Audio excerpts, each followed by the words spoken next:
আজ সকাল সকাল যাব বজবজে মায়ের কাছে, কারণ আমরা পৌঁছলেই সাহেব মাকে নিয়ে বেরিয়ে যাবে, একটু কাজ আছে, বেরিয়েও পড়লাম, চলেও এলাম। আসতে না আসতেই সাহেব মাকে নিয়ে বেরিয়ে পড়লো। আর এটাকে দেখো, পড়ায় ফাঁকি দেবে বলে আধ ঘন্টা ধরে ব্রেকফাস্ট করছে, দেখেছো কাণ্ড।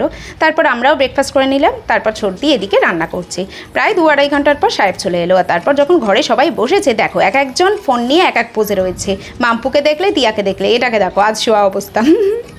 তারপর দুপুরবেলা মা খাবার বাড়তে খেতে বসে গেলাম। ঢেঁড়স ভাজা, ডাল, চিংড়ি মাছ, কাতলা মাছ আর চাটনিও ছিল, সেই দিয়ে লাঞ্চ করে ওরা আবার আসার সময় দই এনেছিল, সেইটা নিয়ে তোমাদের সাথে একটু ন্যাকামি করছে। আর এক একজন এক এক পোজে দই খাচ্ছে।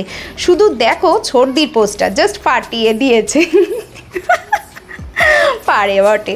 তারপর সবাই যখন রেস্ট নিচ্ছিল, মাম্পু এদিকে চাপা দিয়ে অঙ্ক করছে, দেখেছো তো গুলতানি মারছে কেমন ফাঁকি মারার তাল।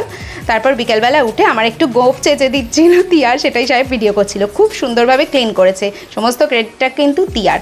তারপর মাম্পুকে নিয়ে টিউশন ক্লাসে পৌঁছে দিয়ে সোজা বাড়ি এসে ব্লগটা এন্ড করলাম।